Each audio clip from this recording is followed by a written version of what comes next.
After several relocation woes and a fire that left many homeless, the Central Housing and Planning Authority has stepped in to provide the much-needed housing for the Lombard and Broad Street residents. In this InfoHub Extended, we highlight the intervention of the government through the CH&PA to ensure these families have access to housing and improved living conditions. Are you ready to embark on a truly epic adventure to an undiscovered corner of South America, where some of the most spectacular natural attractions are unveiled within a beautifully diverse landscape? From the wetlands and savannas to the ancient mountains, magnificent waterways and lush enriching rainforest would provide a vast playground for some of the most exotic and breathtaking creatures on the planet, including many of the world's giant species. This untouched land of mystery and wonder serves up an exclusive experience for travelers. So are you ready for a new, awe-inspiring adventure? Welcome back to nature. Welcome to Guyana.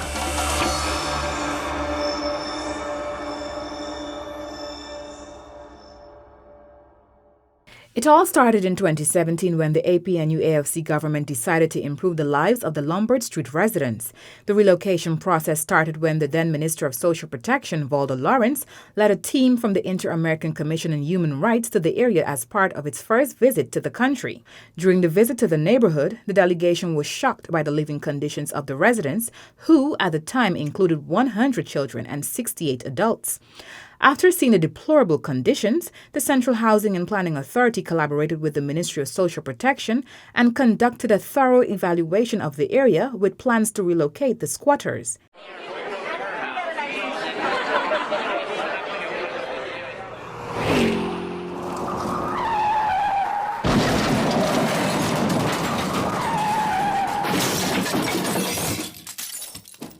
Some of the squatters had applied for their land through the Central Housing and Planning Authority for more than a decade, but were unable to purchase the lands available due to the high cost.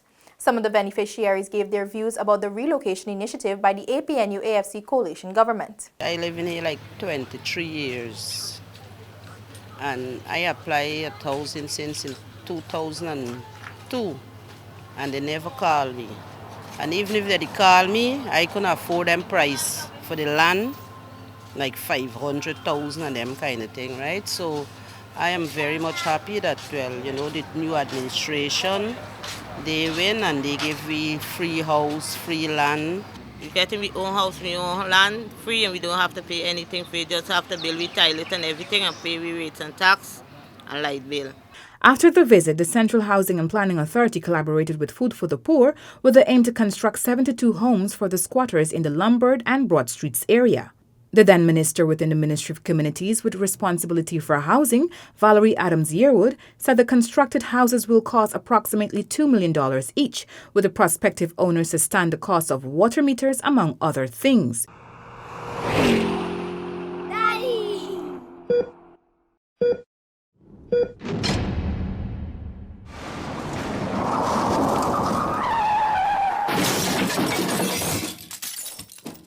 In March, officials from the Central Housing and Planning Authority visited the residents of Lombard and Broad Streets to properly inform them of the relocation process. The meeting, which was held at the Ketley Primary School, saw more than 100 persons given the opportunity to interact with the officials of the Central Housing and Planning Authority. Chief Executive Officer Leland Saul, upon his visit, disclosed to the residents that they will be relocated to Prospect, East Bank, Demerara, while others would be moved to Commons Lodge on the east coast of Demerara. The CH&PA has been engaging the Lot 17 and 18 Broad Streets residents since mid-2017, when a court order or a court action was brought by the Gonzales and the Freitas Company against the residents occupying these lots. And the Central Housing and Planning Authority stepped in as a representative of the government to be able to provide some support in helping families to relocate to communities that are more livable. Deputy Director of Community Development attached to CHNPA, Donnell Bess Bascom. She explained that as part of the process, there were several engagements with the residents, Food for the Poor, and several stakeholders from the public and private sectors. Residents were patient and grateful for the initiative by the government, emphasizing their contentment to finally have a different community under better living conditions for their children. Community leader Philip Chase expressed his satisfaction. Myself and my neighbors, as my family, was out patient because this project is over 2 years we'll be waiting. And as they go by, my neighbors getting frustrated, feeling that my government and myself was the promised land, but now we're getting a piece of the pie. The visit did not only provide the residents with the opportunity to choose their house lots, but former Minister with responsibility for housing, Valerie Adams-Yearwood, and her team provided the women with hampers and food vouchers. Minister Adams-Yearwood told the residents that the Ministry of Communities is working to extensively collaborate with several other ministries to properly transform the lives of the squatters. There are a number of organizations and ministries that came on board because there were several consultations being done by CHNPA, and we have the Ministries of Public Health, we have Ministry of Education, Ministry of Social Protection, Ministry of Social Cohesion, Ministry of Public Security, Ministry of Agriculture, NDIA, Help and Shelter. Then we have the Guyana Responsible Parenthood Association, Youth Challenge Guyana, and Child Link. So many organizations and ministries came on board to help you. And you know what I'm talking about because you were involved in the various consultations. In March, the minister said the agency received approval from Cabinet to proceed with the development of the other relocation area at Cummins Lodge, East Coast Demerara.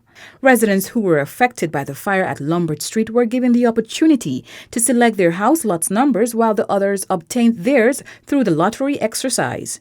Dion Brammer, please come to the front. Dion Brammer. That's 2. Tiffany Salmon, that's the 3rd person. The 3rd out of the 16 that will pull these 14 lots. Tiffany Salmon. Next. Onessa Thurn. Onessa Thurn, that's the 4th person that will benefit. Onessa Thurn, coming with her baby. After receiving their house lots, the residents stated that it was a dream come true. Some who were very emotional recounted that their children will finally get to grow in a clean and better environment. Some of the beneficiaries who are single parents further told InfoHub how elated they were and highlighted their future plans. I'm very happy for me and my family, and I thank the President, I thank Central House and Planning, Food for, and everybody was a part of this. How long have you been at Broad Street? 20 something years. And to know that you're moving into your own home. I'm so happy, I can't wait. I just wish it was tomorrow, then I'm moving.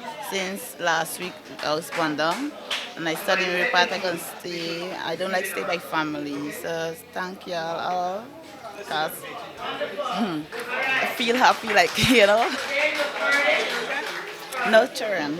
In June, a memorandum of understanding was signed between the CHNPA and Food for the Poor to relocate the residents, where the newly appointed minister within the Ministry of Communities, Annette Ferguson, announced that the CHNPA will be investing $19 million into the project. Minister Ferguson said it is the government's mandate to ensure that everyone gets a roof over his or her head. This is in keeping with President David Granger's commitment to abolish homelessness. According to the President, the guiding policy for housing rests on 4 pillars. And what are the 4 pillars? He spoke to the issue of reorientation, resources, regularization. In reorientation, priority is given to meeting the needs to the most vulnerable, low-income public servants desirous of becoming first-time homeowners. Through regularization, the President is determined to put an end to shanties, slums, and squatter settlements.